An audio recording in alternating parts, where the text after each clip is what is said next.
Hello, beautiful people, and welcome to John Rambo Presents The Show. I am joined today by the most beautiful person of all, ladies and gentlemen, OJ. Aw, nah. He's lying. But thank you. Thank you Yes, all. all of our viewers are beautiful. The beautiful people love our show. Yes, they do. So what's going on today, man? Not a whole heck of a lot. Days. Just finished studying for a test I got to take for work in a few months. Yeah, I've seen you before. I feel like we haven't done this in a long time for some reason. Yeah, it's one more day than usual. An extra day. It just throws everything off.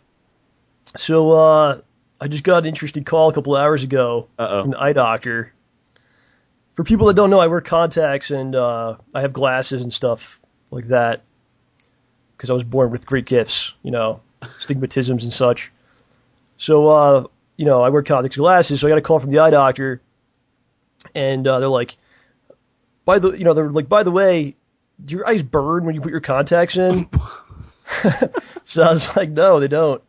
I'm like, oh, well, that's good, but the contacts you've been wearing that we sold you 6 months ago, they've been recalled because they burn people's eyes. Oh. So they're like, don't ever wear those again. Don't ever put them in. And what we're going to do is, like, you bring them back, whatever you have left, bring them back to us, and then we'll swap them out for a different brand or something like that. But it's kind of bizarre because, like, if it was burning, wouldn't I have said something to them? No, people just walk around with their eyes on fire and nobody cares. They don't say people are just like, oh, it's how it's supposed to be. I guess we'll just, They always told me contacts are going to hurt. I just didn't think they'd hurt this much. Yeah. So I don't know, man. I'm just so sick of the whole thing. I know you wear glasses and contacts too. Yeah, usually glasses more recently, but when I go back to the eye doctor, I'm gonna ask for contacts. And let me know what brand you use so I can ask for that specifically. Well, hopefully they won't be selling them. It's some black market eye doctor you go to. I don't know what you're doing, but Scary. I don't know. I'm just so sick of the glasses and the contacts deal, and I would love to get that figured out. What are your thoughts on the eye surgery deal? Have you ever considered it? Oh, I've considered it. I hate wearing glasses and contacts as well. It's just horrible knowing that you can't really see the world except through this shield of glass, It's kind of separate. It just pulls you back from everything. I mean, getting laser surgery, if it's safe, it doesn't hurt your eyes and whatnot, and it's cheap enough, I would really consider it. But then again, I'm kind of wussy, so I don't know if I'd want to let something go after my eyes like that. Yeah, it's pretty brutal from what I've read. But the most expensive version, the best version, is the bleedless version of it. Yeah, and I guess it's like pretty safe. But then there's a cheaper one which involves blades. You Yeah, definitely don't want to do that. So you gotta get the cash together. And well, it's funny. In a high school, a friend of mine was doing a science research project on basically types of blades that people use for eye surgery, and he showed us some videos of how they do it with the blades, and it was quite unpleasant. I don't know, man. I feel like if I was never given this stuff as a kid, I think my eyes would be better. I think that's an accurate I don't know. philosophy. Definitely your eyes get lazy and trained to use the lenses so they don't have to, focus properly themselves. I don't know. Maybe your eyes would be better, but they probably wouldn't be top notch if they've gotten this bad. When you're a kid, though, okay, and they give kids glasses and things like that, aren't kids growing? Isn't it possible that their eyes are still, I don't know, developing? Probably. Or they're growing, and perhaps it'll be okay someday? I'm no scientist or anything, but it's certainly possible. But, I got my glasses in second grade. Right, man. Oy. Who's to say you really needed them? Apparently my teacher, but I think, honestly, I was just bored. Really? Why would they give you glasses what were you doing? I don't know. Just not paying attention. You were so bored that you were falling downstairs and walking in front of cars or something? What are you talking about? And my vision was nowhere near as bad then as it is now. Right. It's only going to get worse, man. Oy. So right now I can't see really because I have no contact. I'm not allowed to wear my contacts anymore because they will burn your eyes out. There's going to be some sort of lawsuit here. I've worn them for months and months. It's not fair. You can't just be that. And you're also not allowed to drive right now, are you? Unless your vision's not that bad. I got nowhere to go. Don't worry about it. Oh. All right, so... Well, hold on. One more thing, man. Whoa. Okay. It's relevant. It's relevant. All right, so you had problems with the eye doctor? Yes. I went to the ear doctor. The same week. Did they put you in that sound booth? No. It's because my ears clog, and I stopped being able to hear. So basically, they took a big I wouldn't say syringe, but a big thing that's basically like it looks like a pump, but it shoots water. They just stick it in your ear and then just push the thing until water just goes flying in through your ear canal.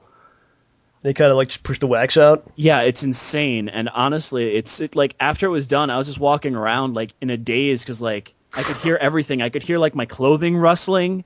Like I got to work and I start typing at the keyboard and I can hear the click clack of the keys like 10 times louder. I mean, it's not like I can hear much clearer, but it's just a jarring change. Do you get to keep the wax, take it home? Put it in the fridge? No, I mean, this is better than the last time. I mean, it's been 2 years since the last time I went to the ear doctor. That time it was really bad because I actually had an ear infection at the time. No wonder I was deaf. But where's this wax coming from? What's going on here? I have no idea. All I know is that like every year or two, I start to lose hearing in my ears and have to go to the ear doctor. But they don't burn, which is fortunate. Right. So didn't use recalled equipment on you. Yeah, although I was kind of shocked. I mean, oh, you've got something in your ear? Here, let me sandblast it out for you. I'm like, I thought these were delicate. I mean, this is my ear, not Niagara Falls. Calm down, dude. I did a good job, though. Sorry to interrupt, but I figured it was quite relevant. This is pertinent to everyone's life. They need to hear the story, so I'm glad we've got it out there. All right, so the past week was Thanksgiving. Mm-hmm. And Black Friday and all that, all those shenanigans. So, OJ, I'm going to ask you, how was your Thanksgiving? It was pretty good. It was a lot quieter than we're used to. Usually my family goes to Long Island with my grandparents and my cousins, and we go to their cousin's gigantic mansion on some random part of Long Island, and then between 15 and 30 of us hang out at the house, eat, and watch football and play pool and stuff. But my mom's a mental health nurse, and nurses frequently have to work holidays, so she worked Thanksgiving and the day after.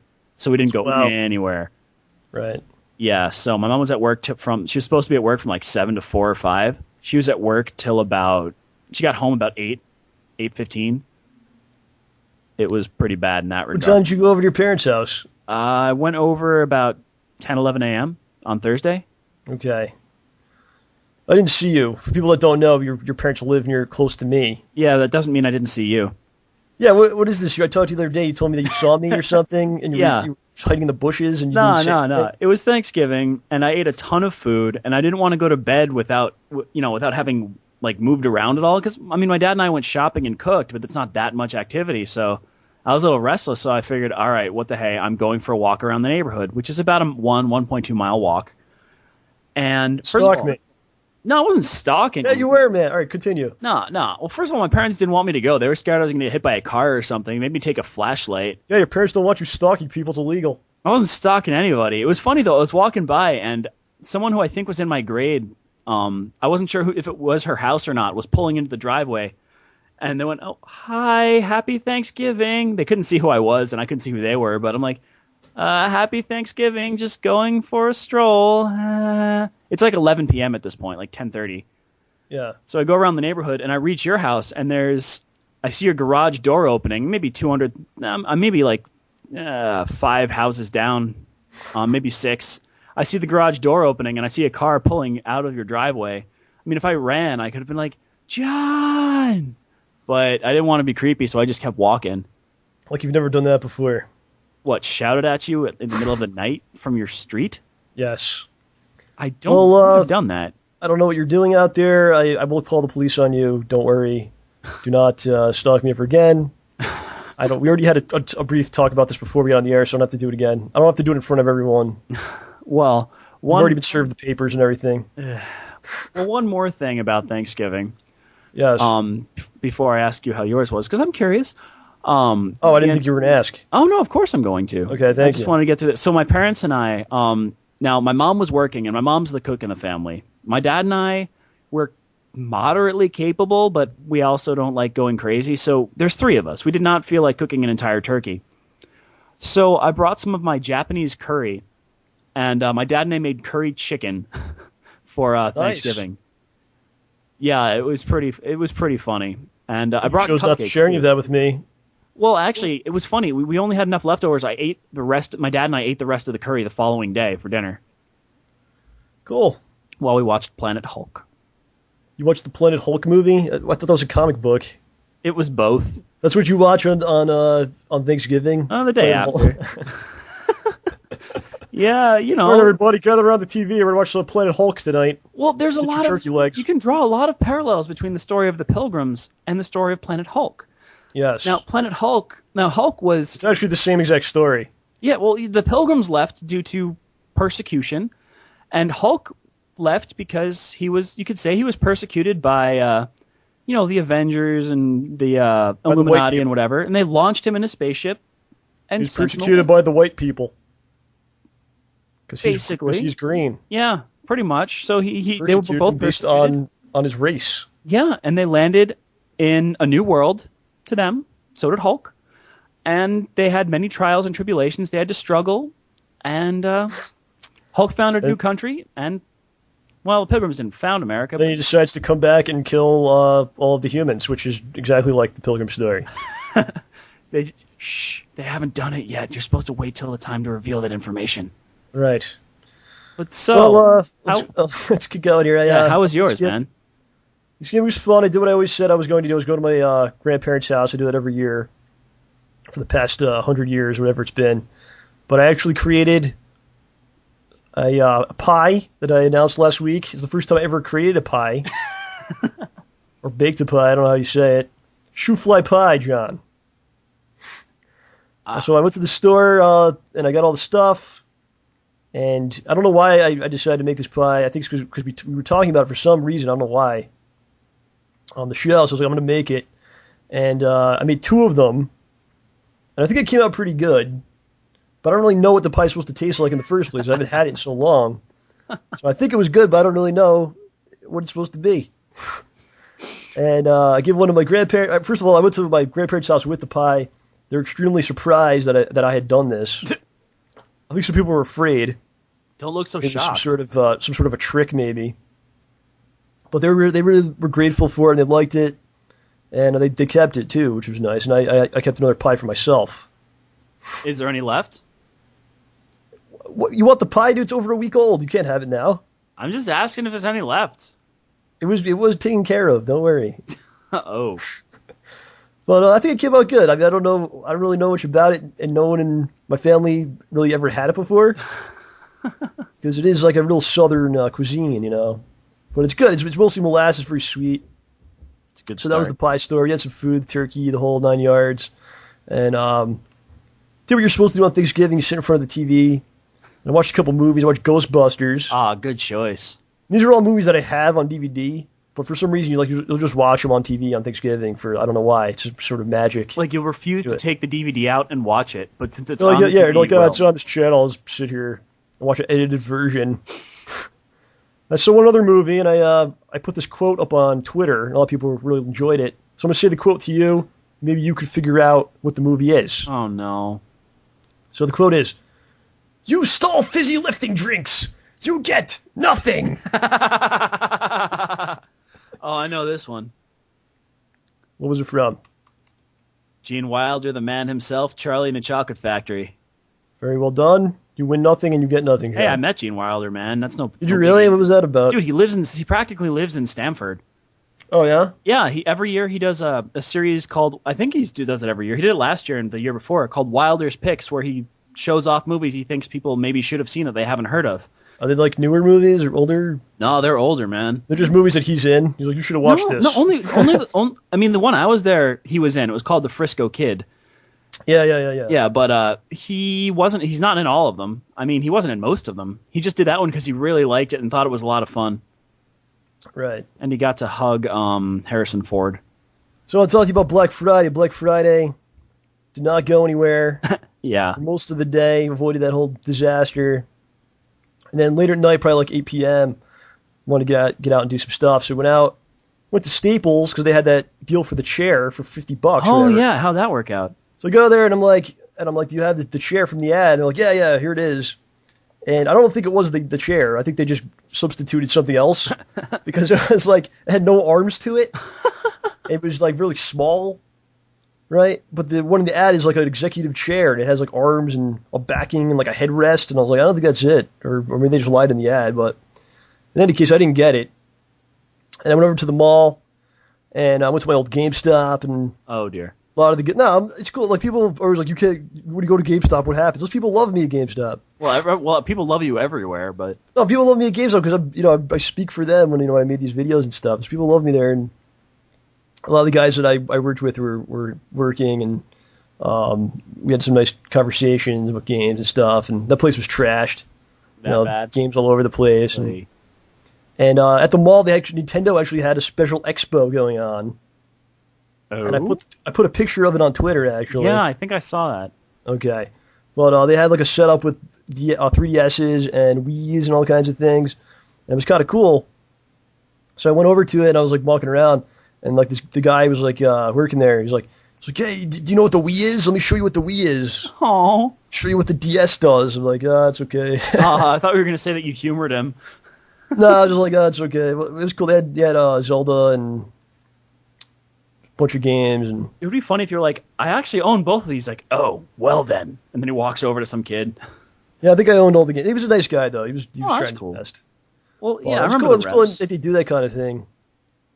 Yeah, they're just trying to, get the word out. And the fact that I just like when companies go out of the way to have, like, nice people meet with you, Right. It's an awesome job. I don't hope. know exactly if they work for Nintendo or what, but they just kind of, like, tell you about the games. I mean, what more do you need to do? I mean, oh, no, I have to do some research right now, honey. You're playing Mario Galaxy. Like I said. So did you go out on Black Friday? Did you do anything on Black Friday? Yeah, I worked. You worked 9 to 5. Go shopping? Oh, heck no. All right. Actually, I was on call too, but no, I just worked, went home.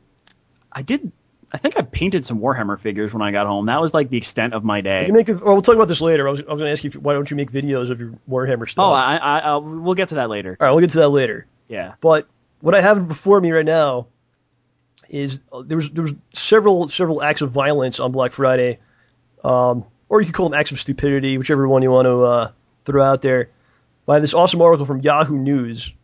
I pulled an excerpt from it. Yeah. That I would like to read and kind of get your impressions, whatever. So some of the incidents that happened on Black Friday. So a woman turned herself into police after allegedly pepper spraying 20 other customers at a Los Angeles area Walmart on Thursday in what investigators said was an attempt to get at a crate of Xbox video game consoles. So basically they opened the doors. First of all, they create all this insane hype for everyone because they did Thursday is when it started, on Thanksgiving. Don't remind me. So let's take this step by step in this woman's mind here, in the thought process. So she says, it's Thanksgiving, but I'm going to leave my home, my family. I'm going to go get an Xbox. Okay? But not only am I going to do that, but I'm going to bring pepper spray with me.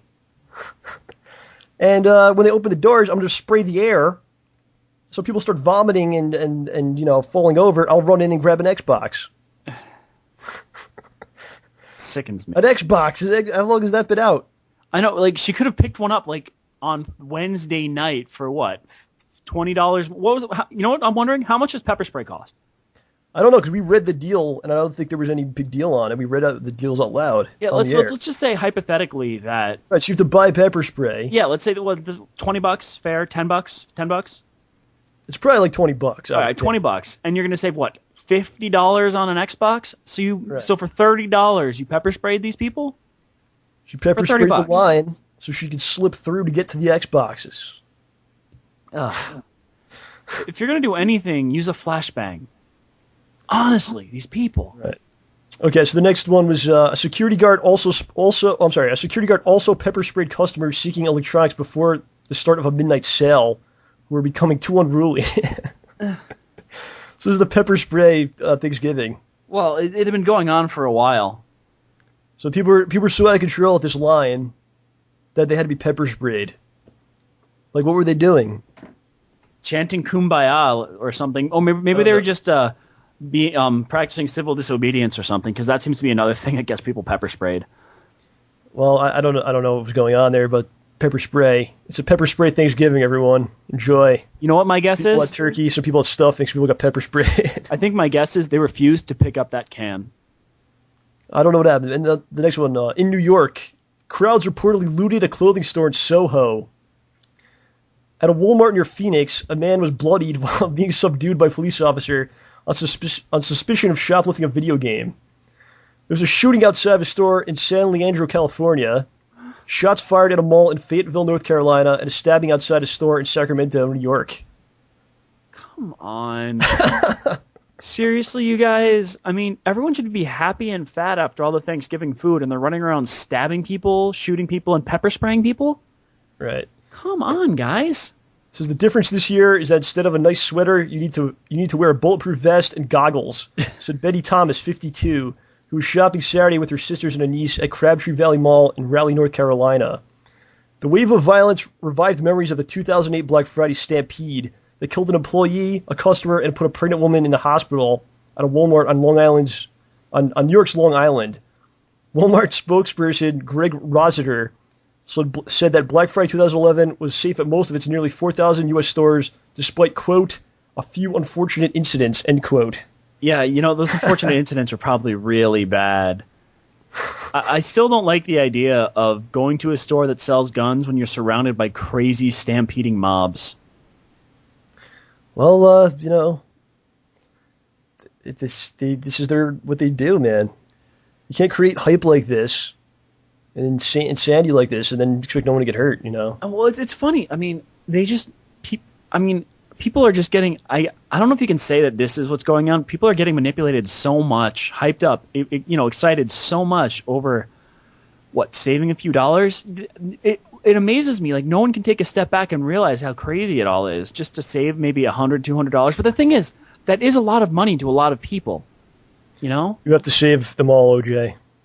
You will be the savior. I am one man. What can I do? So we had as the Walmart guy said, the most evil corporation of all, Walmart, said a few unfortunate incidents: a shooting, a stabbing, a pepper spraying, and a man was bloodied.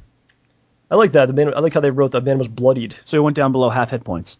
I guess so. Yeah. So there's your Black Friday report for 2011. Maybe next year we could top it. Maybe someone could take a flaming car, drive it into a Target, which ignites an oil spill. Sets off all the ammunition. It goes into the ocean and kills everything. I don't know. Well, that's already been done. But even so, if that happened, everyone would just blame it on Grand Theft Auto. Marilyn Manson and Grand Theft Auto ruined everything. You did make a decent absinthe, though. Moving on. What do you want to talk about? Well, there's any number of things. We've got, I believe we both... I don't want to talk about the 3DS. Yeah, so just a quick note. What do you have to say about the 3DS? So the 3DS, I've got one. It's pretty fun, but there is a hardware update coming. It was supposed to come out in November, but it had been pushed back until December. But it has a couple of neat things that you're going to be able to do. It should be available by December 8th, according to Nintendo. In an update they posted 3 or 4 days ago. The update will let you do 3D video recording using the Nintendo 3D camera. So instead of just the still shots you take now, you can take video, which is pretty cool. 3D video? Yeah. Is that really going to work? To a degree. I mean, have you seen the 3D photos on it? Yeah. Yeah, it's going to be that, except the photos will be moving pictures. I mean, how come the guy at the mall didn't tell me anything about this? Well, that's a good question. Maybe he just thought that you'd be amazed by the glassesless 3D anyway, which people really aren't at the moment. Yeah. Now, there's some more stuff. For those of you who have the 3DS and are familiar with the Me Plaza, they're adding some new games and Find Me Too. So, for you convention goers out there, time to fetch your 3DSs again and save yourself from some ghosts. So this is like a free update that's coming. Uh-huh. And lets you do all this stuff. Yeah, one more thing, which is kind of interesting. It will let you transfer downloaded software and data between Nintendo 3DS systems. I don't know what that means. Does that it's not going to let you do games. Yeah, but what's that going to let you... Like, downloaded software and data, does that mean if you but if you've paid for it, they're not going to let you just give it to somebody unless Might be like save files, pictures, Yeah, I hope so. Maybe your 3D videos of yourself on the toilet. Yeah, I figured you were going to go somewhere dirty with that, and you blame me all of course. the time. Yes, of course. Well, remembering what Phil said last time, you could record that in 3D. You could record that in 3D. The 360 shit you're talking about? Yes. Record it in 3D and pass it along to everyone. Yeah, well, the Nintendo 4DS is going to have smell-o-vision, so... All right. I think we've done that to death now. Okay, so when is the let me ask you, when is the thumb attachment for the 3DS coming out? Like the extra piece or whatever? Oh, the thumb attachment. That's a good question. I mean, I thought it was going to come out, hopefully, I thought it was going to come out before Christmas. See, I feel like they're going to come out with a version of the system that has it built in eventually, so I don't really want to buy the one now. Yeah, there's not really... I feel like they're going to come out with the one with the thumbstick, the extra thumbstick, included, like built into it. It wouldn't surprise me. I don't know when it's coming out, but it's sad. Like, the early adopters for Nintendo consoles, at least for the handheld ones, usually get burned. Like me. Yeah, that's how it goes. I mean, well, you're probably going to get one with a built-in second thumbstick. Yeah. And a better battery life. And I will mock you on air. Yeah, I'll you know what I'm going to do? I'm just going to strap a car battery to my back. I'm going to click the thumbsticks while we're recording, and you can hear it. All right, so... you're making me sad here, man. It's all right. It's okay. It'll never be okay. So we'll make things more cheery. I actually I saw the Muppets movie. Oh? The Muppet movie. Do you think there's anyone out there in our audience who doesn't know who the Muppets are? I think it's possible. It's been a while since their last showing, It's been quite a long time. That was kind of the theme of the movie, actually. Oh? But I love the movie. But before we get into that, some of the previews I saw Tintin. There's a new Tintin movie. I know you're a big fan of Tintin. Yeah, I can't wait. I want to see that. It looks crazy, man. It looks like Uncharted, like the Uncharted movie. Like he's like jumping from ship to ship. Well, he's a pretty adventurous fellow. Yeah, but it's like crazy. It's like out of control now. There's like things exploding. Well, what's his dog do when he's jumping? I didn't even see the dog in the trailer. What? There was just shit blowing up. The dog's probably blown up because everything else was blown up in the trailer. So now I'm sad again. It's like buildings coming down and the whole. I don't know. It was nuts. So yeah, that comes out this month, right? In a couple weeks. I don't know. I think it's in the summer. I don't even know. Are you kidding? I thought I could swear it was coming out. That's a Christmas movie. It's got to be. Hardcore Tintin. You're gonna have to go see it. And you'll have to do a review. Oh, you don't want to see it? Okay. You want to go together? That would buy me popcorn. We haven't gone to a movie in ages, man. But that's a story. We show the movies all the time, man. Yeah. Well, I mean, the Danbury Mall, the mall, the movie theater up there is only like an extra 20 minutes farther for me than it is for you. Right. But Tintin, I'll see when that's coming out. All right. And before the movie began, they had a Disney short, which I don't think they've done in a long time. Which is if you don't know what that is. Before the movie, there'll be like a short movie. There used to be so many. They were so clever. You just have a few minutes. Just doesn't have to be long, less than 10 minutes. And they did that before Up, didn't they? I don't know. I didn't see it in the theater, so I don't know. Well, I haven't seen one of these things done in a really long time. Yeah, dude. Up was the last one I saw, I think, that had it. The last Disney movie I saw was Lion King 3D. And they didn't do anything. Yeah. Oh, by the way, Tintin, I think December 21st, 2011. You just looked it up? Yeah. Okay, thank you. You're welcome.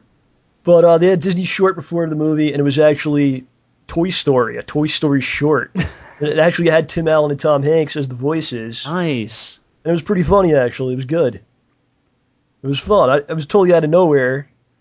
And I haven't seen Toy Story. I only saw the first one. So I haven't seen a Toy Story thing in like 100 years. Oh, I haven't either. But that thing was huge, man. They made some money off of that. I think Tim Allen made some money. You probably made more money off Toy Story than he made off the entire run of Home Improvement. It wouldn't surprise me. I wonder. Although Galaxy Quest was pretty good too. We'll have to have him on to talk to him about it. Yeah. Show Tim Allen. We'll send him an email. He'd love to do it. I'm sure. Got the Tool Time girl, Debbie Dunning. She should come on. From which? Tool Time. Oh yeah, my gosh. Debbie Dunning. Well, we could get Howdy Neighbor. What's his name? The neighbor. Wilson? Is it Wilson? Wilson, yeah. Getting Wilson. I don't even like here. the show, but I know so much about the show. It's pretty sad. I never liked it. Really? Well, it wasn't the best. It was still pretty funny. The actual Muppets movie was awesome. I love the movie. And my main fear going into it was that the human actors would overshadow the Muppets, which happens in a lot of these different movies, like these character-based movies. Yeah. Like Alien vs. Predator is a good example, where you want to see like the aliens and the predators doing stuff, but instead it's like it should really be called like a few unknown actors talk and act badly while in the background some aliens fight. But while you cheer for them to die. Right. But I had several celebrity appearances which were really funny and good. Spoiler, including Jack Black, who's it was amazingly funny, the scene he was in. Spoiler.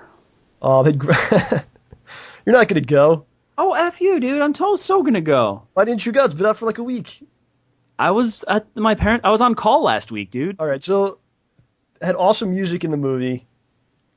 Most of it was new music, actually. But Really? it had, yeah. But it had a couple of the classics. Oh, sweet. And, you know, like the Barbershop Quartet Yeah. from the Muppet Show? Vaguely. Like this Barbershop Quartet type of skit. It was always on the Muppet Show. Okay. But they did the song. They always sing like a different song. The song that they sang was "Smells Like Teen Spirit." Excuse me? Yeah, they did like the Muppets did it in the Barbershop Quartet style. So you have like Beaker singing it with the Pigs in Space guy and all the different characters singing that song. It was pretty awesome. I don't know what to say. Wow. And the end part of the movie was basically like a Muppet show because they had to put on a show. Oh, that's so cool. Did they So it was basically like a show. It had all the different skits, and it was just really well done. Oh, that's awesome. No, I really want to go see this movie. Yeah, I recommend it to anyone. I think it's, even if you don't know who the Muppets are, I'm a big Muppets fan. I grew up with the Muppet Show and the Muppet Babies. Was a cartoon. Did you ever watch that? Oh, heck yeah, dude. With That was a Nanny. great show. Right. The one episode, there's two. The episode that sticks out most in my mind, I think, is the one where Nanny was kidnapped by aliens, and I think she thought they kidnapped her to be their mom or to steal her socks. But One of those two. that was great. And the Muppet Show was awesome. I think it was actually, by the time we watched it, it was like in reruns, but it was still good. Yeah. I'm actually going to try to find I don't know if it's on the Blu-ray or what, but I'm going to try to get that. It's worth watching. The theme song is really catchy. The only thing I could say negative about it was there wasn't really any reference to Henson or like tribute to Jim Henson. Oh. There is a picture of him, like they go to Kermit's old office. There's a picture of Kermit with Henson, but nowhere in the credits does it say like thank you to him or any, like he created the entire thing and then basically sold to Disney later on. Yeah. But there's no reference to him. That's kind of. And then in the credits it says like characters based on Disney creations or something like that. What? Or like all characters are Disney properties. Like it had that in bold. Just so you know, Disney is running the show. Lovely. Thanks, And Disney. like Disney's done a really poor job with the Muppets up until this movie. Well, they hadn't done much. Well, they did what? Like, No, they tried, dude. They tried a new Muppet show, which didn't take off. I think that was in the 90s. when was Muppets in Space? Yeah, that was them too. Who did They Muppet bought the Treasure Muppets Island? like 20. Dude, they've owned the Muppets for like 20 years. Who did Muppet Treasure Island? Them, right? That was all them. That wasn't terrible. Christmas Carol was okay. But the best work for the Muppets was the Henson era stuff. Oh, clearly. But this is again a kind of return. It was really good. It was really fun. So I think everyone should go see it. I'm not going to give it a numbered score. Yeah. I want to say right now, we will never give number score to things on the show. If we do, it's an accident. Please disregard. No, I just really dislike doing that. I think people tend to focus more on the actual like number than anything else you say. Yeah, it's true. And what do these numbers even mean? I mean, What is this based on? What could you there's no universal system where like each number is representative of something. yeah, and it's all subjective anyway. Just because Franklin Joe Bob at GameReviewers.frel or whatever likes a game for these reasons doesn't mean you'll like the game as well. It's different by the person. And what is the difference between like a 7 and a 7.5? Like what does that mean? More naked. What is that? Rated M for mature. And then if something's a 10, what is that? That's like you can never. This is like the epitome of everything, and you can never go beyond that point. Yeah, you can never make anything better than that. Just don't bother. It's like this is so perfect that you cannot add anything to that would improve it, and you can't ever beat it. Yeah, so we actually killed the development team after the game was finished because they had no further purpose in life. Right. So as an example of this, from time to time I do reviews with Phil because he has a review series. So he'll be like, oh, come on and do it. Yeah. So I've done it a couple times. I usually give these really ridiculous scores, and people sometimes take them seriously, whatever. But we did Rayman Origins. Yeah. Which was a really good game, and I said all these great things about it.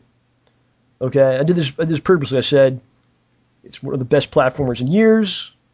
It's the measuring stick from which all platformers should try to meet. And I said my score's at 8.13. Okay, so I got a message from this guy, and he's going off. He's like, "How could you give it that score? How could you give it 8.13? This game should be at least an 8.5." What is the difference between those two scores? How many decimal points is in between those? Is it? I'm sorry. It was just the textures on the fourth level were just a little too blurry. Not really blurry. Now I analyzed them using a Fourier transform, and the results were just a little bit off. So I had to dock it. But what is the difference between those two scores? And this is exactly what I'm talking about. The fact that I gave it an 8.13 and you think it's an 8.5, does that change how much you personally may or may not enjoy the game? Does that change how much you'll recommend it to friends? It's obvious you liked it. It's clear. If you enjoy it, it's like if you're a person that enjoys the game, if I give it any score, what does it matter? Yeah, well, the only people it should really matter to are people who haven't decided to play it yet. These numbers actually bother people, to a point where it's like it should be this number, or I can't enjoy the game myself. Choose this number or I will make you pay. But I don't know. I think it's a bad system. I don't like reviewing stuff with numbers. I'm all about having a conversation. Yeah. I like point counterpoint. I think is really good.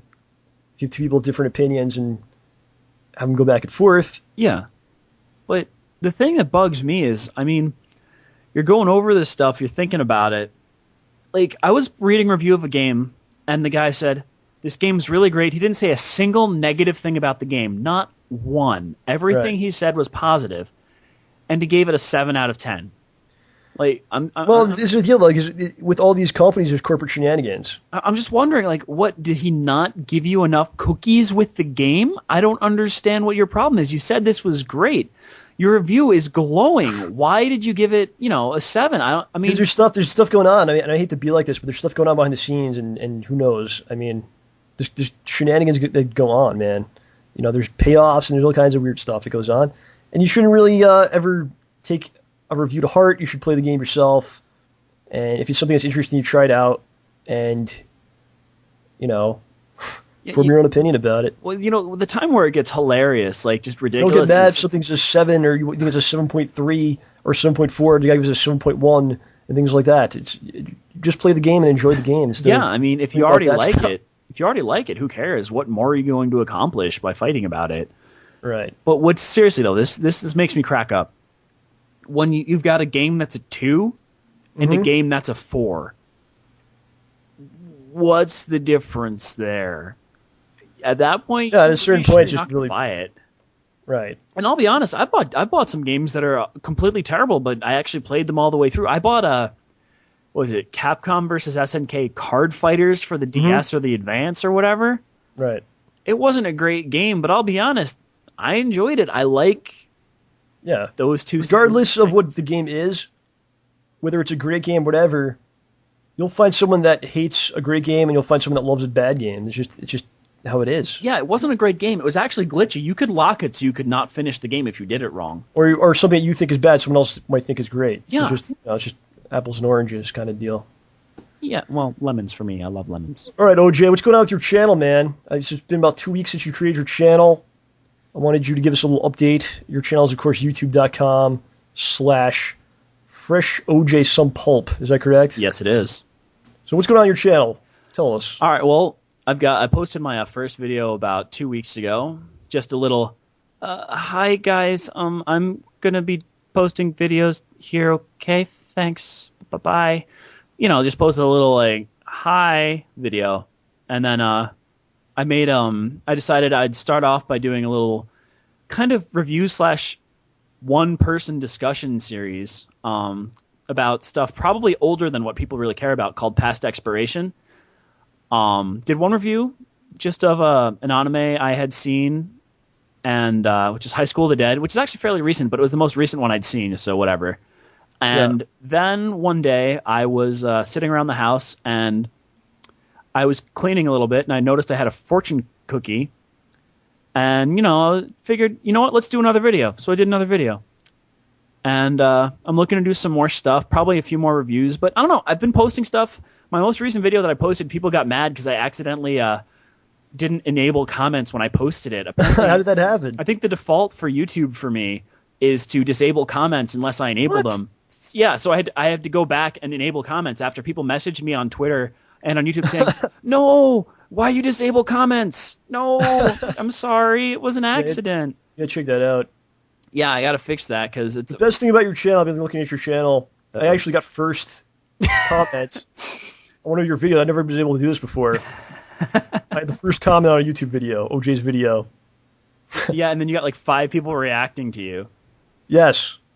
I'm all about getting attention for myself, putting myself over on your channel.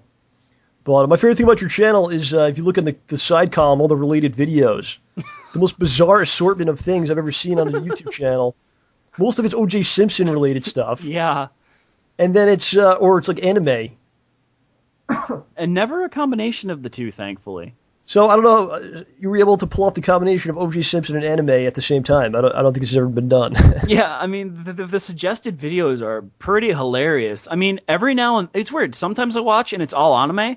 Sometimes I watch and it's all O.J. Simpson. I don't know what to expect. Well, either one is great, whichever one they want. Yeah, and it's funny, like, how are people getting new videos of O.J. Simpson? I was under the impression he was in jail at the moment, so... He's doing all kinds of things in jail that they're recording. I mean, if they'll let he's vlogging, he's doing all kinds of things. For a second, I thought you said flogging instead of vlogging, and I was like... He's flogging and vlogging. Ugh. And he's doing that thing where people lay down. What is that called? When they lay on things? Planking? Yeah, so he's planking in jail. There's all kinds of videos of that. They've got a different word for that, actually, in jail. But I've noticed a new catchphrase has arisen from your channel. Oh, which one is this? And it's pretty awesome. It's actually, stay pulpy, my friends. Oh, yeah, I like that one. That's pretty awesome. Yeah. And one of the comments I saw on your channel, I'm going to read. Uh-oh. Because I want you to address this. And I thought it was extremely funny. I actually laughed out loud. Not just typing LO, I actually did it. It's from a dude, I can't even say his name. It's Earhue QWEF, or something like that. His comment is, I'd love to swallow some of his fresh hot OJ. What do you think about that? Oh, dear. That actually made me laugh pretty loud. I'd love to swallow some of his fresh hot OJ. Pics or get out. Hey. My God. So what are you going to do? You going to do the Warhammer deal or what? Is what people want? So the thing is, right now, the only camera I have is a small camera I bought for trips, like the Vegas trip, and I'm still trying to figure out a good way to get that video out there, because honestly, guys, it is pretty boring. Why don't you just cut it? Cut it. I'm going to have to cut it, but the thing is, to cut it... Cut it into like 3 minutes. Yeah, to cut it, though, I'm going to have to... Nothing's boring, and nothing 3 minutes is boring, because you can just... if it's just like cut, then it's like you're always visually stimulated, you know? Yeah, well, I'll figure out something, but I have to go through it, and I have to convert all the videos, but I have to go buy a converter that actually works, or buy better video software, because it creates this buzzing noise that makes it really painful. Yeah, it sounds like it's an old school camera, like a dude with like winding. Like yeah. There's some dude cranking it, like an organ grinder. Camera. But so what I need to do is, before I do Warhammer stuff, what I really need to do is I need to get an indoor camera. This one works all right outside, and you don't notice the buzzing as much when you're wandering around. But to do justice to Warhammer things, and I have a whole layout for how I want to do it and what I want to do.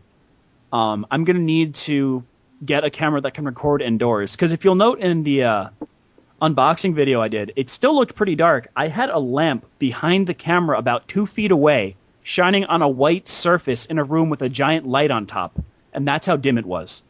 Right. Well, you could buy me a new camera. You could have mine. If I buy you a new camera? Yeah, you could have my camera. If I buy you a new one? We'll go in on one that I could keep, and then you can have mine. Oh. I don't think that's a good deal for you. I don't know why you're like, no. Yeah. All right. So over on my Nick of the Woods on my channel, I actually uploaded a new music creation. Oh, I gotta listen to that. You didn't listen to it yet? I haven't gotten a chance to check, dude. I've been working all week. Okay. Well, a lot of people did listen to it, and a lot of great comments coming from that. Really appreciate it. I think the plan right now is like every 2 weeks I'm going to try to put up a new song. Oh, that's good. We'll see how that goes. I'm going to have to write songs, and I don't really know what the future is with this. I think I'm going to try to just put it together as many songs as I can, and maybe in a couple months I could try to do like a professional recording deal thing, You should, dude. I've heard you play guitar and stuff before. You're pretty awesome. I'm having a great time, and it's awesome. Everyone's checking it out. So we got your back, man. I think that's the plan right now. It's just a matter of me putting the songs together. And a couple people commented they'd like me to get a better microphone for the YouTube videos, but the YouTube videos is more or less like showing the idea of what the song could be. Not necessarily like that's going to be like, that's not the end product, that's like I guess you'd call it the demo version if you want to use like a term, Yeah. And then what I'd like to hope to do is improve on these songs, add to the songs, and then record them in a professional environment and then put them out like that. So that's cool. I'm not going to invest to record like the YouTube videos better because it's not supposed to be better. It's just supposed to be like how it is, It is what it is. I'm saying, John? Yeah, I see what you're saying. Okay. So we'll get to the comments. We got a couple of comments I want to talk about. We have an announcement to make, actually. Oh ho! If you remember last year, you and I recorded Rainbow's Mailbag, which was a Q&A series, and then we kind of got busy, and then it never really happened ever again. Yeah. Then we started doing the show again, and now we have a ton of questions. I still have the questions from last year. Seriously? Some of the questions are like a year old, seriously. And all the comments and questions people have been posting on the show and on thekingofhate.com and on Twitter and things like that. So I have all this stuff archived. What we're going to do is Rainbow's Mailbag, again, we're going to do an audio version, though, this time. And we're going to try to get through a lot of these questions that people were nice enough to ask. We should be nice enough to answer. It's what I think. I agree with you. So we're going to record that, and it probably will be up, I don't know when, maybe a couple days from now, or I don't really know. We'll figure it out. Yeah, space it out a little bit. I don't know if it's going to become like a weekly deal or what, or maybe every once in a while. Well, we'll have to see how many comments we get. How many questions that's the plan. So if you're a person that asked questions on the show in the comment section and you weren't answered, you may listen to that mailbag because you may get your question answered then. Or if you're one of the people from last year, first of all, I hope you had a great year. Yeah, me too. But now we're going to answer your questions a year later, so look for that in a few days. We will not forget you. So the first comment I want to talk about is from Dark King Trey. He says, Rambo, make some videos about Toys R Us like your GameStop videos. I heard they're just as bad to their employees. Well, I'm not going to do that because I worked there about 10 years ago, so it wouldn't really make sense to do it now. And to be honest with you, it wasn't nearly as bad. GameStop's the worst place I ever worked. Yeah, and Toys R Us wasn't that bad. Toys R Us is what it is. Mm-hmm. They know who they are. They're a toy store, and I kind of dig that because it's pretty much the only toy store that's left, right? There's not too many. I mean, at least not chains. I mean, did they buy FAO Schwartz, or did someone else do that? Yeah, they did. Yeah, I mean, FAO Schwartz was only like one store anyway. It wasn't like a chain. And then KB Toys went out of business. I was working for them when the place closed. I wonder if these two events are connected. Yeah, I don't know, but Toys R Us knows who they are. They're just a toy store. It is what it is. They weren't nearly as bad to their employees. It's definitely not true. And GameStop, the thing I hate about GameStop is they try to put forth this image that, like, we're GameStop. This is where the gamers go. The real gamers go here. And power the to the players. Gamers go. Right. When you actually get there, it's like, oh, this has nothing to do with games or gamers or anything like that. They're talking with your mom more than you. Well, it's an extremely greedy company. Yeah. And it's not a hardcore place for gamers.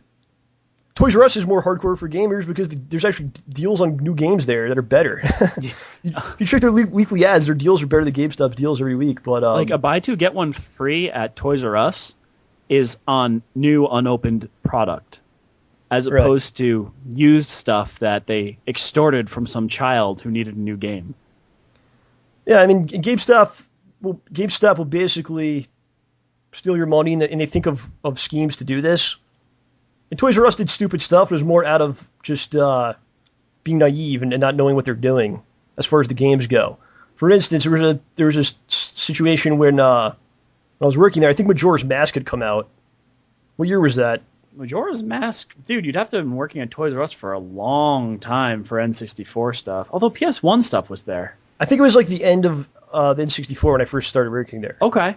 So, this one Christmas season, everyone wanted a Zelda game. I think it was Majora's Mask, but... Could have been for the Advance. I'm not sure, but it was people wanted Zelda, okay? They really wanted it, but we were sold out for like a really long time. So the management, they're not doing this because they're trying to rip people off. They just didn't know any better. They're like, okay, if people come in, ask for the Zelda game, why don't you recommend Xena Warrior Princess? Because Xena had come out for the 64. So they're like, why don't you recommend Xena if we don't have Zelda? And then some of the employees were doing it. Aw, man. So some kids got Xena for Christmas that year. I am so sorry. So a lot of things were just out of stupidity. I don't feel like it was because they were actually trying to swindle people. And there was also the situation with the Dirt Xbox. Why don't you talk about that? Oh, that was great. Okay. Well, first of all, you worked there too. Yeah, so heck yeah. I got you the job. How many jobs have I gotten you? I got you this job at the show, and I got you a job at Toys R Us. Yeah. The two worst jobs you could possibly ever have. Oh, hush. I worked at Dunkin' Donuts, too, The two lowest paying jobs you could have. I also worked for Cutco. All right, so what was the Dirt Xbox story? All right, so we're working one day, and I think our boss came out of the back or something livid, and he goes, "Look at this." What? Look at this. And shows us the box, and it's an Xbox now. What's wrong with this Xbox? We're lifting it. What's the problem? We flip it over. There's the serial number. Opens it up. Takes out a giant bag of dirt. Nice. What someone had done is gone up to the front desk, and the original Xbox weighed a lot. It was about 9.8 pounds. So what someone did was they bought an Xbox. They removed the serial number from the Xbox, the sticker, stuck it in the serial number window on the package, and then filled the package with a 9.8 pound bag of dirt. Awesome. Brought it to the Toys R Us. Tried to return it, and the Toys R Us person at the desk did not even open the package. They saw there was a serial number. They scanned it like they were supposed to. Did not open the package. Just figured some guy in the game department would do it. Gave the guy the money for the Xbox, and he was gone. Right. I've got a ton of stories about Toys R Us. We could probably do a whole show about it. I got a couple. Kinds of crazy stuff went on. We should have my friend Kevin, who's been on my channel. We should have him in. Our friend about this Kevin. Stuff. He's awesome. But for the most part, I had a great time working there, and then eventually, at the end, it was an insane, controversial, explosive ending to all of it. And we'll have to talk about that someday. But it was a cool place. I don't regret it at all. And no, it was kind of fun working there. I mean, even when I was there alone in the video game section, it was weird because it was walled off from the rest of the store, so you had your own little domain. Right. It's very peculiar. And I don't know how many kids were born because of that store, because so many of everyone that worked there together for so long and so closely, half the staff went up dating each other. Yeah. People got married out of that store that met each other there, had kids, several people. I wonder how many of these kids were actually conceived in the store based on stories I heard. People were just banging in that store all the time. Well, that is why they have a Babies R Us section. Oh yeah, that's why you just go right over there and. Yeah. But, well, I've gotten some wisdom from that store. There's a really nice gentleman who worked over in the baby section, and he told me something once that has always stuck with me, and that's in every joke there is a little bit of truth. Oh yes, I do recall this. Yeah, that guy's. All right, save it for the Toys R Us show. We'll do one day. All right, saving. But yeah, Toys R Us, maybe people just having sex in the store all day. I don't know what's going on there. All right, so we got one more comment. Actually, two more comments. Next comment is from 117 Halo King. It says, pretty cool how you can download these shows. I don't have time to watch it, so I downloaded it and watched it on the go. Everyone thought I was suffering from schizophrenia when I would laugh at DSP. LOL! Exclamation point. So that is cool. He's downloading the show, and you can download the show. OJ, where can you download the show? Well, thank you for asking, John. You can download the show at geekfiregifts.com/the show. Yes, and you can download not only this show, but all the shows are available for download. Every show. Ever. Spread the digital gonorrhea. Like wildfire. You haven't really taken to that. You haven't really taken to that phrase, have you? People love it, but you seem to be against it for some reason. I don't know. It's just a little awkward saying digital gonorrhea. It's like saying auditory I want you to say chlamydia. it like a man. I want you to say it right now like a man. Spread the digital gonorrhea. I want you to say, I'm spreading the digital gonorrhea right now like a man. Say it. Hold on. I'm spreading the digital gonorrhea. It's going to be voice sampled like crazy now. I can only hope. All right, so the last comment we're going to go through, I'm only doing a couple comments today. Stay tuned for Rainbow's Mailbag coming up in a couple days probably. It's from Tonebender V5. He says, I accidentally unliked. So sorry. I thumbed up and tried to undo. Also, I'm the guy that does some of the art on this. Party Marty. So Party Marty unliked the video after I featured some of his art on the show. Believe this? That's just non-gratitude. Well, honestly, I don't really care about the thumbs up, thumbs down thing. It's not a big deal. I've actually thumbed down things by accident on my own channel before. Because it does happen by accident. Because it's all, especially if you're on the mobile YouTube. I've unsubscribed from my other people I've subscribed to by accident. I've all kinds of problems, so it's understandable. And this is a nice segue because we need more art for the show. I got some really nice pieces today. If you're viewing the video, but we are looking for more art, so please contact me on Twitter. You can send me a PM on YouTube. You can send OJ a message on his channel, whatever. If you have art, it could be any kind of art, like still shots that are nice. You know? Yeah, I actually got a couple messages for my channel, but I don't know how to respond because I got like 4 of them, and I'm like, how do I choose? What is it for, backgrounds? Yeah. Just take them, put one up, change them every week or something. Oh, so that's a good idea. That makes everyone happy. Yes. So if you have art, please send it. Party Marty, you're now banned from YouTube on my channel. Thank you, sir. Tear. But, all right, so I don't know we didn't really have a main topic for today's show. So what we want to do is a show retrospective. This is actually the 11th episode we've done. We've done 10 episodes before this. Is that pretty crazy, right? Oh, yeah. We started, back in October, dude? I think it's September. I don't even know. September, yeah. We started right before New York Comic Con. So today's show is actually about the show itself. Yeah, so it has a topic, dude. We were planning this. It has a point. It's not like, don't make it sound like we didn't think about anything. We wanted to do a retrospective. This is an important milestone for us. It's an important milestone. Yes, I'm sorry, OJ. You were right to scold me. This is an important show.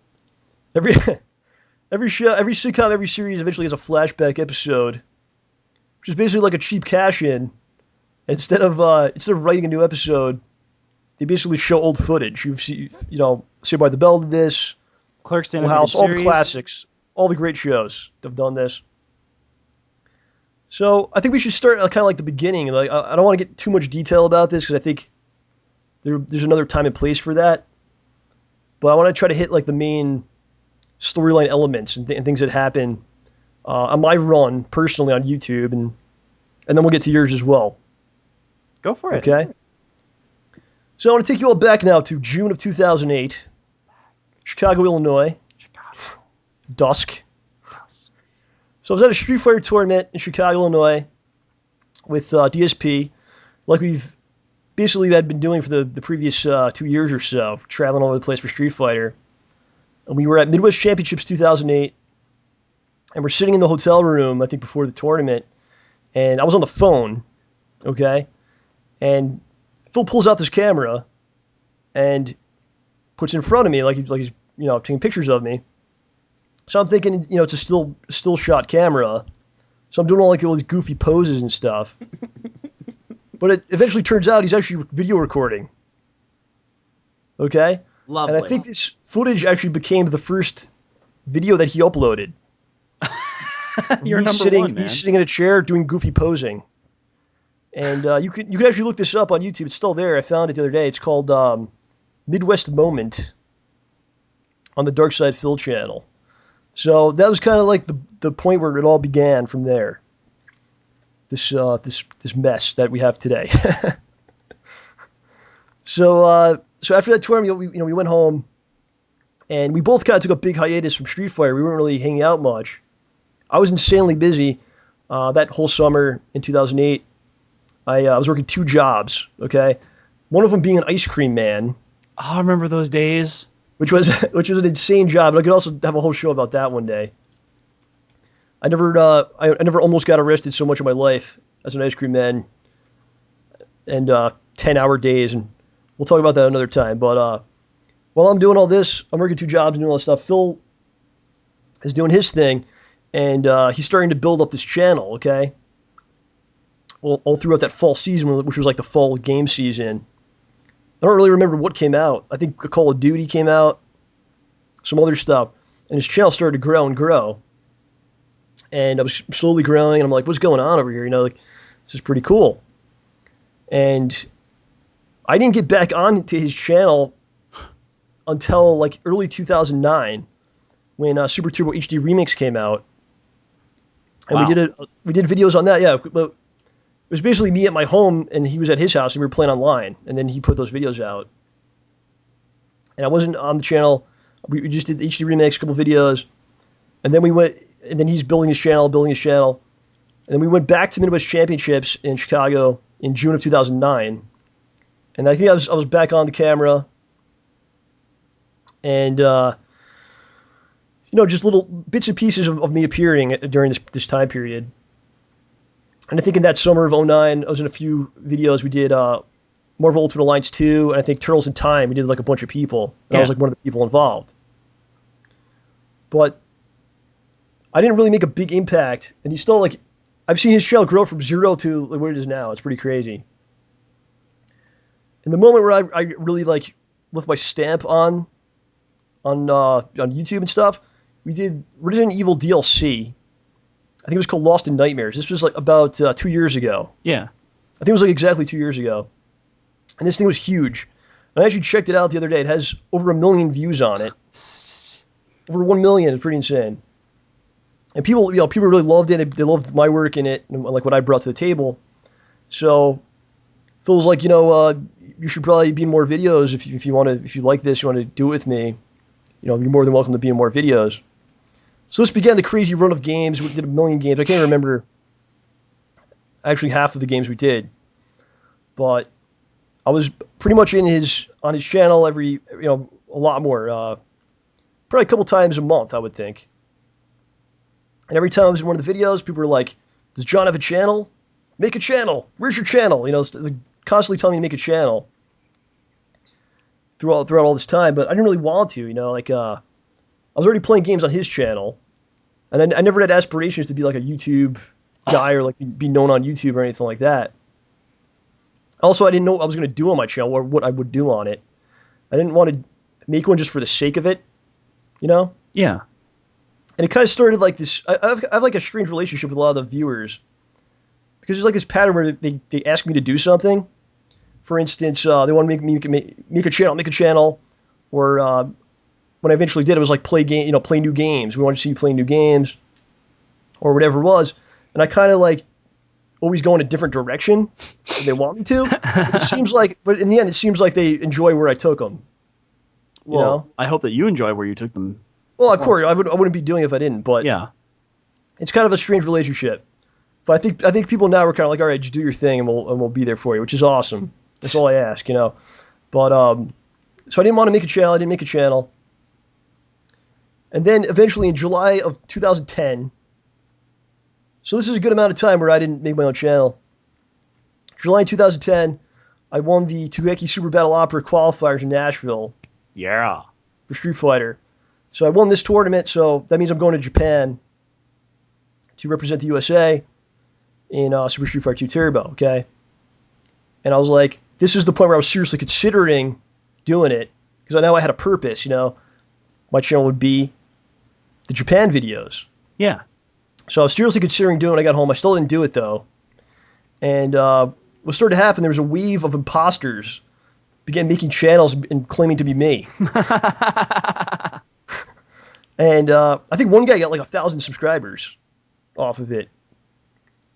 Like, there's one guy, he put up like a crappy Street Fighter video, like him playing, like, it wasn't even the right game. It was like Dalsim, and it wasn't even like the right game, and people were like, "Oh yeah, that's his channel," and they just started making it.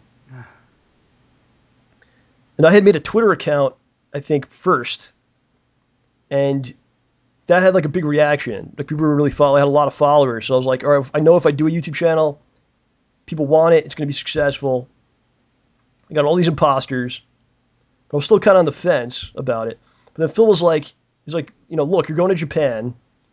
If anything, just put that footage out, and then you don't have to do anything else. At least you have something. You have something to put out. It'll stop all these imposters from, making channels and then going and cursing at people and acting like assholes, and they think it's you. Yeah. And he's like, by the way, I'll give you a camera to use too. So that was like that's what kind of sealed the deal. And I made the channel, and went to Japan, and that is where you debuted, actually. Yeah. Was that correct? That was. That's where people confused me with B-Ron. So you came to Japan. I think I was there. I was there 2 weeks. I was there over 2 weeks, I think. And you came about a week into it. Yeah. And stayed a little bit afterward. And you were on the channel. What were you doing? We went to the Pokemon store. Oh yeah, I was mostly getting mocked by you, actually. You were getting mocked on camera. You were mocked by me. A little bit, yeah. I mocked you in video form, audio form. Yeah, everything but letters, everything but an image. Telegrams. Singing telegrams. There's nothing like having somebody mock you to your face in the key of C. All right, so this is your debut on the channel. Mm-hmm. This stuff had been going on for about a year and a half, basically. So I took you from June of 2008. Now it's about September 2010, I guess is when you first came on. Yeah.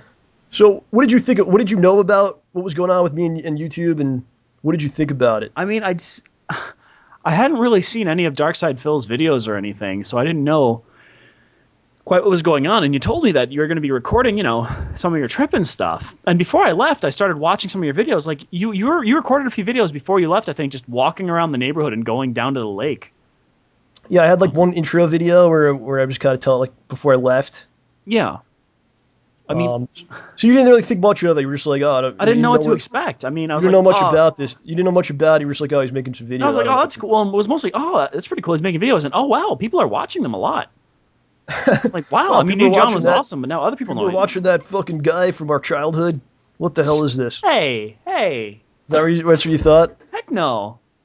Dude, I always need entertaining people somewhere, somehow, dude. You're awesome. All right, so September 2010 was OJ's debut on my channel in the Japan videos. Then I get back from Japan, and I have this channel, and I have, I think, about 8,000 or 9,000 subscribers at this point. Yeah. And I'm like, okay, well, I had a purpose for the channel. Now what the hell do I do with the thing? So I'm trying to think of stuff to do, and I think about a year ago we did some videos. I brought you in. Yeah, you brought me into my house. Okay, well, I went to your place. That's why you got involved, because you had a place to record, by the way. Oh, that's the only reason. I love it. No, I said, well, me and Job have a nice banter going. We've been friends for a really long time. Which is why he's allowed to say some of the things he does. I think, how long have we been friends for? Since I was like 13 or something, Was right? it 7th grade? I think it's like over 15 years or something. I don't even know. But oh my gosh. Wow. So I brought you. So we got together and we wanted to do some videos. We did Rainbow's Mailbag, which is what we mentioned earlier. It's still up on the channel. And we did the ill-fated John's Book Report, which was supposed to be a comic book show. It never really got beyond the initial stages of starting. Even though the videos are up, but yeah, I think a lot of that was my fault too. It just took so long to edit. Well, I'm going to get to that in a second. It just didn't work out schedule-wise and stuff like that. That's part of the reason why we're doing audio shows. But yeah. All right, so what was your reaction at the time to that stuff? Like, did you get the feeling that was going to be big, or like what was going on in your head when you were on the book report? Yeah, when during that era when you first started, like you started appearing on camera and things like that. I remember one time we put up a video, and then it uploaded, and then all of a sudden, like, we checked it a second later, and there was like a ton of comments. Yeah, and we were like, "What the hell?" You were like really shocked by that. Yeah, well, first of all, for the most part, I think people were really weirded out by me. I mean, as you said before, they didn't know what to make of me. I mean, they're saying, "What's he doing in that boiler suit?" And who's the gay guy next to Rambo? Well, we made the decision that you should wear your Dan costume. I don't know why. You said I should wear it, and then I said, okay. Was that what happened? I thought it'd be funny. Oh, it was funny. I thought it was a good idea too, but it's funnier if but I then pretend again, it's like that old saying, like first impressions are everything, and yeah, and they saw me as a fat Dan Beaky. So like, yeah, the first time people saw you was in this pink suit, and they were very like, "What the hell is this?" You know. But that's part of like, I think that's I thought it was very funny. You know, some people got it. You know. Yeah, I mean, oh, it's Dan. Wow. Well, if he lost a few pounds and got some muscles, yeah, Dan. But I noticed with all these videos, there's always a little bit of a hazing period. It happens to everybody. It happened to you. Oh my gosh, it was a giant hazing period for me. I think Howard got it. Howard got a little bit at first. You know, I'm sure I've been through it. I still go through it if I ever appear on Phil's channel.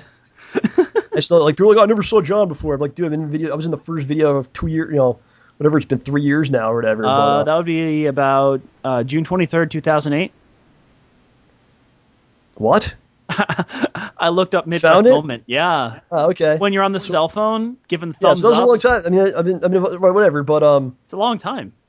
So like, what were you sold that this was like a big deal, or were you kind of like we're just screwing around, or like what did you think about the whole thing? Well, I don't know if you've noticed, but I seem to have a rather large ego at times, and anything that got my face out to more people, I saw as a very good investment of my time. And the benefit of it being entertaining for me and getting hang out with you was a lot of fun. So I thought it was really good. Regardless of how popular I would ever become, I thought it would be a lot of fun just to hang out and do videos. Right. So I don't know if you remember this, but one of the things I mentioned to you, this is about a year ago when we were doing these other videos. And I was like, dude, my ideal thing I'd like to do on my channel would be something called The Show. Yeah. What exactly did I say? Or how would you describe it? You sounded like you wanted to make something where you could talk, where it was less, more of like, not a talk show exactly, but you'd get to talk about topics. There'd be skits, there'd be jokes, right. There'd be some banter, stuff like that. And at that time, I think we were still thinking of doing it video. Yeah, I think it was supposed to be a video. Like late night. I never really wanted to do a lot of video game footage. It was never really that interesting to me to do that, you know, by myself on my channel. I don't think I don't feel like it would be as interesting to the viewer because there's already so much of that stuff out there. Yeah. So I had all these ideas to develop all these different things. I wanted to do like the show was supposed to be like a talk show kind of thing, because I'm a big fan of like, you know, Carson and Conan O'Brien, all that stuff over the years. Just like I really enjoy that stuff. So it was kind of supposed to be like that, but all this stuff kind of never happened because I was so busy, and you were busy too. Oh yeah. So all throughout most of 2011, I was extremely busy, and all my free time I was actually preparing for the Togeki qualifiers for 2011. Yeah. So all my free time was playing Street Fighter, all of it, and we got to, I put up some footage on my channel over the past year, if you noticed, and most of it's game footage, because game footage is pretty easy to throw together. You don't have to write anything out. You know, it's all improv. You don't have to, it's not time consuming, really. Yeah. The only time is just recording. And also, playing the game, you know. Yeah, and like when I'd come over, you'd come over to my house and we'd play shmups or whatever, or Metal Slug. I mean, we'd probably be playing that anyway. Right. So it wasn't like we were losing time. Yeah, you just kind of throw the camera into our usual, hangout session or whatever. Yeah. So all throughout 2011, once in a while you get some game footage. There wasn't really much else going on there. And because all my time was going to Street Fighter. And then in June was the tournament this year. And it didn't work out for me due to some controversial reasons. There were some shenanigans involved, but it didn't work out. And I did not get on the team. So now suddenly, it's like, all right, well, I put so much into the Street Fighter. Maybe there's something else I could do. Maybe I have all these other ideas. And then I really started developing the channel and coming up with some content. And all the things I always wanted to do with the channel was have original music on the channel, because I've played guitar and written songs and stuff like that. And the show is going to be, we'll do it audio because we can't get together that often as much as we want. Yeah. We're going to do it audio style. And I remember I called you. I was like, let's do an audio thing. You're like, okay. And then a week later we did it, and that was it. Well, I mean, I was pretty psyched about it because I mean, I always get paranoid about doing stuff with video game footage or comic book pictures or anything. I'm like, I've been wanting to do original content and stuff the entire time, just because like I'm paranoid about like YouTube flipping out or anything. So this was just real. Like I was just so happy when you just said, "Let's do it that way." It was funny because I call you and I'm just like, it wasn't even much of a conversation. I'm like, we're gonna do an audio. We're going to do the show like I talked about last year, where it's going to be audio, and we're going to have guests on, and we'll do like viewer comments. And you're like, okay. Well, I had a similar idea. We'd already talked about it. Start Thursday. Yeah. But, people don't understand. It's a great commitment for both of us to do it, and, especially you. I mean. And you deserve a lot of credit. It's like, it's not the easiest thing in the world to do, first of all. You have to be able to do it, and then you have to make the commitment where every Thursday or when we record that you're going to be there and you're going to sit there for two hours or whatever it is and do this. So it's a great commitment, and you're probably the perfect person to do this. So I really appreciate it. Thank you. I mean, I will say if I get fatter, it's because I'm not going to the gym on Thursdays, pretty much ever now. But you go like 6 a.m. Yeah, about that. No, but seriously, I mean, it's a lot of fun. I wouldn't do it if I wasn't enjoying it. And I mean, I'd probably be calling you to heckle you for over the course of a week, for a fair amount of time anyway. So now we get to have our heckling time. And having a great time. Yeah. Bam, I just need some popcorn or whatever. Just hang out, man. It's great. People really took to you. Like, I think your first appearance was at ConnectiCon, I think, right? Well, first was in Japan. No. I'm talking about on Phil's channel. Oh. Your first appearance was the...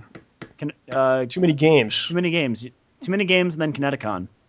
So Phil was pretty big at that point. You had actually never met him before that, which is kind of weird because I've been friends with you for a long time and friends with him a long time, but it never kind of came together. Yeah, I mean, you said you're going to Street Fighter tournaments and stuff with people, and I never really realized who it was. Right. So when you went to ConnectiCon, did you have any like idea how big his channel was and stuff? Like, because the videos you're in are like a ton of views and stuff. I didn't quite know what I was getting into. I mean, I knew he was a friend of yours, and he seemed like a pretty cool guy. I watched a couple videos just so I wouldn't seem like a total moron. Well, which happened anyway. But I mean, I think it was a lot of fun. It worked out pretty well. Right. I'd say. So how's it been overall? You enjoying yourself with this? Oh, heck yeah. I mean, if I'm ever feeling, think it has a bright future? Yeah, I think there's a very bright future here. It's kind of interesting because it gets bigger and bigger and bigger. So I wonder where it's going to lead to. The stars. But I'm really happy with the show. It's the 11th episode. It's probably the most fun I have all week. Really, it's just a blast to do this. It's like a dream come true. If you have like your own show, where a lot of people watch it and comment on it and interact with you, I mean that's like a dream. People would kill for that. Yeah. That's a real gift, man. So I'm incredibly thankful to you for doing it, for all the viewers, all the people that comment, all the great reaction, all the people that have been on the show.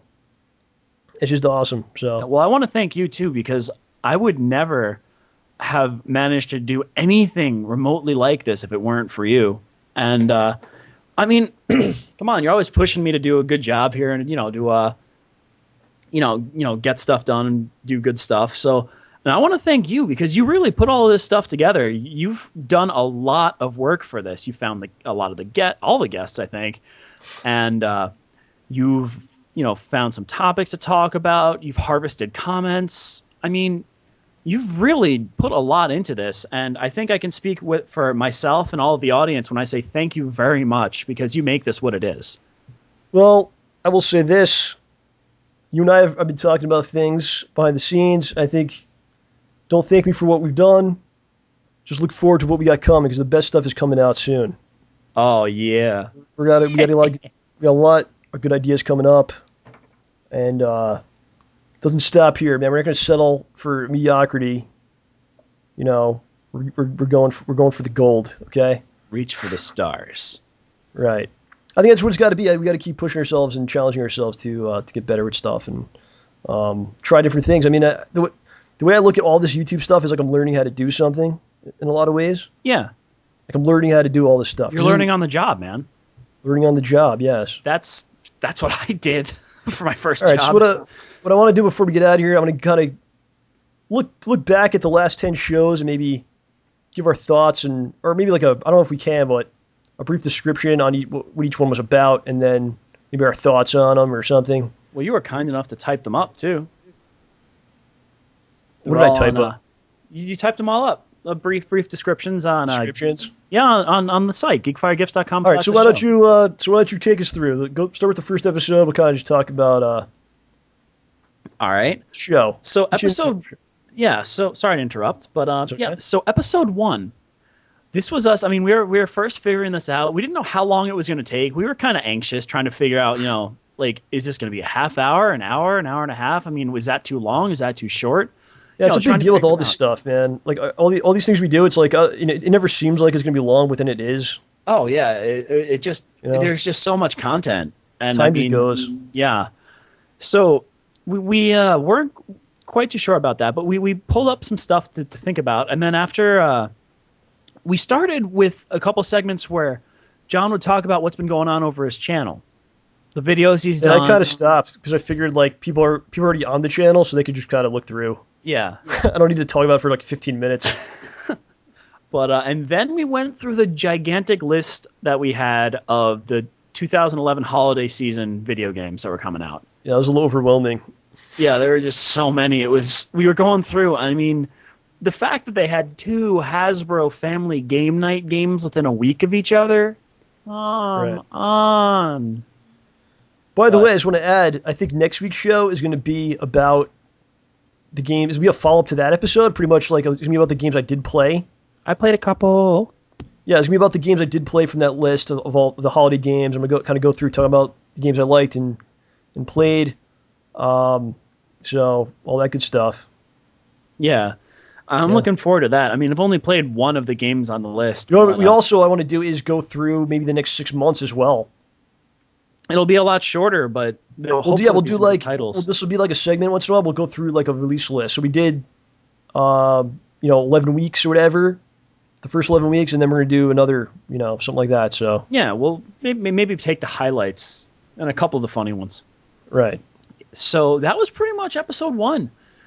Then we moved on to episode 2. So we started again with the recent video review, but this was the one where we really went through a bunch of comments. Like we started with that. Like I don't remember how many we had in the first episode, but we had a good amount on the second one. Right. Then this was the one where John was talking about his trials and tribulations of acquiring the Nirvana Nevermind 20-year anniversary edition. The hard-hitting journalist that I am. Yeah. And it was also funny because you had mentioned before, X-Men Destiny coming out, and then you were actually able to talk about what X-Men Destiny was. And yeah, it was kind of weird. The contrast is pretty great. Yeah. I mean, we had high hopes for it, but it didn't quite It'd be a cool audio sample you take what I'm talking about. Oh, I'm going to get X-Men Destiny. It looks really good. And then it's like the actual review. Just put them together. Oh, yeah. I mean, they're pretty funny. Yeah. I remember that at 28:30 in episode 2, you talked about the mutants taking all the jobs. Mutants take all the jobs, yeah. Yeah, one other important thing from episode 2, this was where we did the preview for the GameStop movie.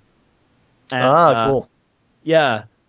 We did the preview for it. Episode 1, we talked about who would play who in that movie. So, important stuff. Important stuff. Yes, important things for America. Mm-hmm. And beyond. Yeah, we also did some stuff on DC Comics, but we didn't go super duper in depth, I think. But, okay, what else? So episode 3 was our first guest, who was our resident Lion King expert. Yeah. This was Darkside Phil. He's the guy from DSP Lion King, the channel. Very, very, very famous in the Lion King circle of life. So we...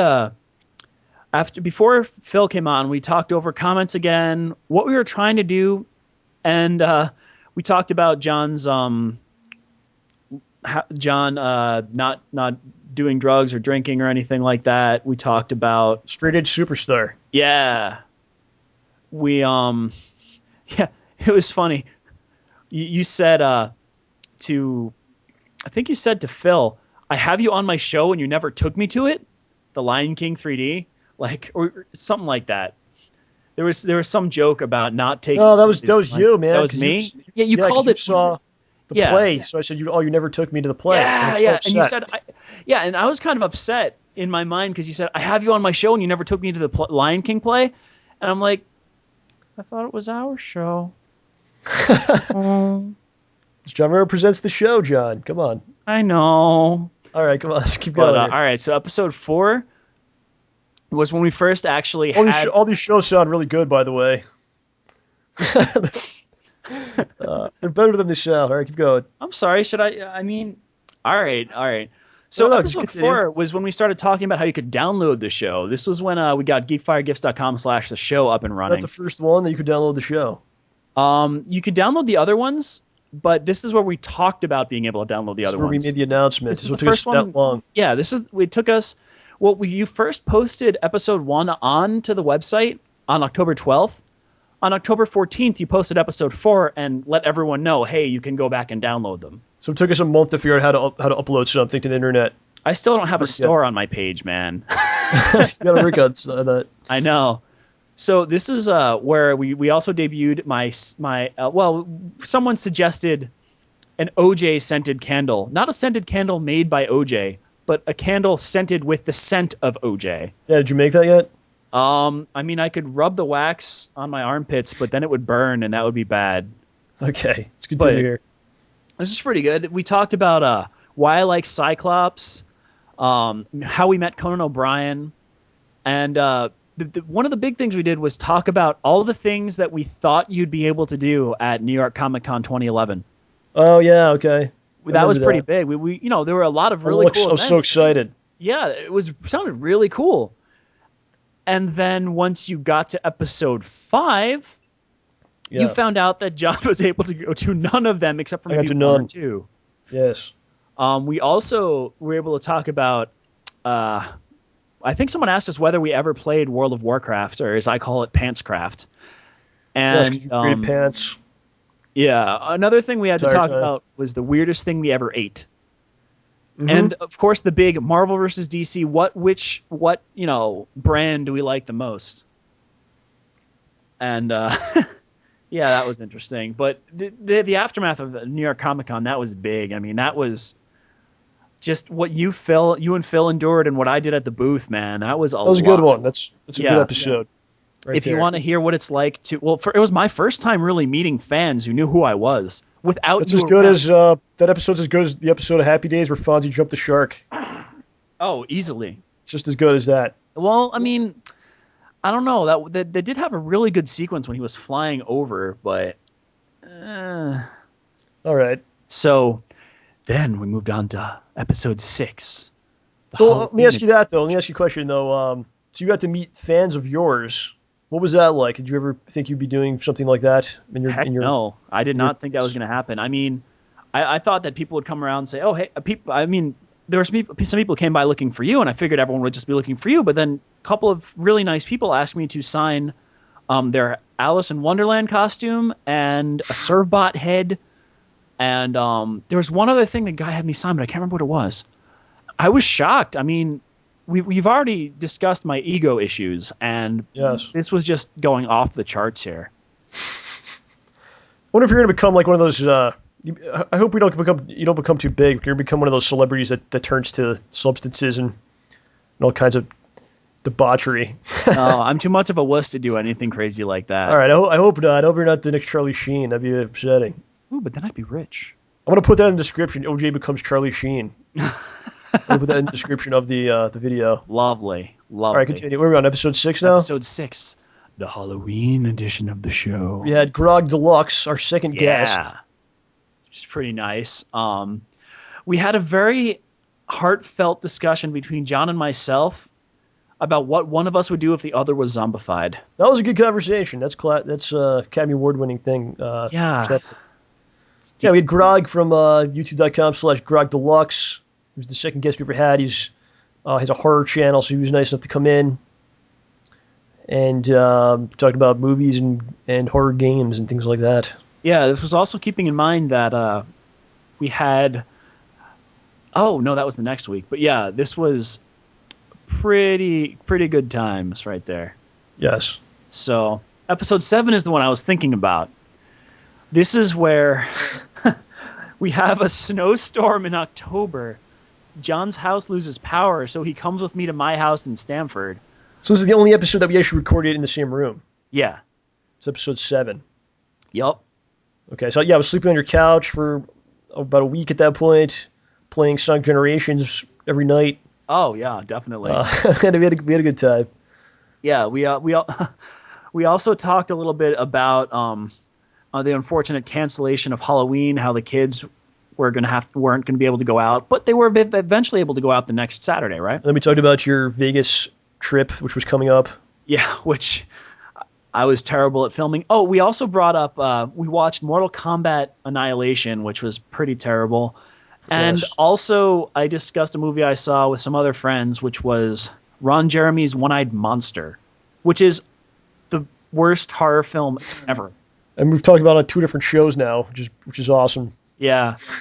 Sorry, did you want to forget that happened? No, so then, so episode 8, you were in Texas or something. I was in my friend's hedgehog room in Texas. So you were in Texas, I was in New York, and then we had a guest, Venomous Fat Man from YouTube.com/Venomous Fat Man. He's in Florida, so we had a total statewide affair. The show spanning the globe, spanning the countryside. And you also talked about your Vegas. We got back from Vegas and stuff you did, and we talked games and stuff with Fat Man. He was always a good guy. Yeah, he was. Anything else from that episode? Aside from you pointing out to Venomous Fat Man that his top-rated interview was with you. Yes, the top-rated video on his channel is me. Yeah, yes, I'm the guy with the ego, man. You're mooching in on my territory, Doug. Hey, man, facts are facts, okay? Yeah. That's the truth. So that was a good episode. Episode 9 was the food episode. We had another guest. We had a very special guest, Jenny Kelly from YouTube.com/ILoveFlavor. And this was like a milestone, I think, for the show, because it was the first guest that we had that was kind of outside of our circle of... Are you trying to... By outside of your circle, are you trying to say female? No, I'm not saying that at all, man. That is rude as hell. I'm sorry, but... Well, it was the first guest that was outside of our circle of friends, someone that we hadn't talked to or met. Someone that we just met, via the internet and asked, about... Yeah, I actually contacted her. I sent her, a pretty professional email and links to the show. And I was kind of worried about it because we got, the catchphrase is, stay ballsy. Would you like some balls? Not stay over easy. Yeah, and you have like a female guest who doesn't know anything about us. That's probably the only reason she did the show. No, she said she checked the things out and stuff before she came on. Yeah, she did due diligence. I give her credit for coming on. She doesn't know what's going to happen. I mean, guests don't know if they're going to be abused by us, or who knows what's going to happen. Oh, we're vicious. We're cutthroat. Well, people don't. Who knows? I mean, you can't show weakness. You'd be apprehensive too if someone came up to you and was like, "You want to be on my show?" You'd be like, "What the hell?" Yeah, totally.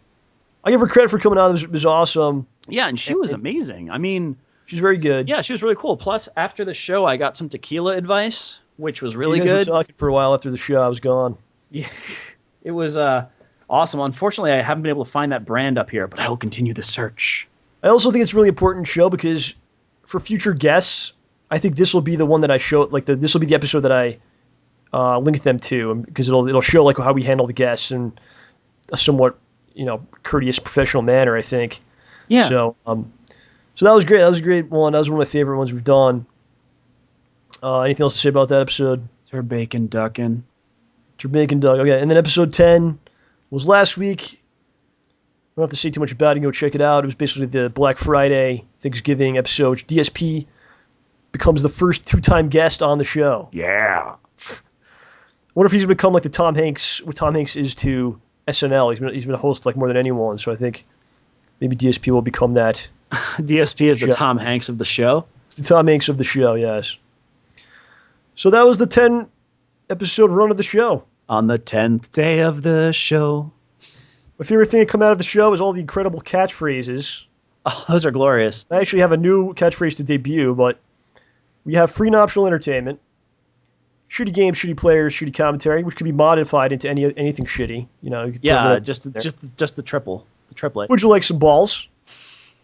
Stay Ballsy, My Friends, which is great. That's a viewer created. Stay ballsy, my friends. Shitty Game, Shitty Players. That was a viewer created one also by a guy who was trying to basically hate on my videos, but it became an incredible catchphrase.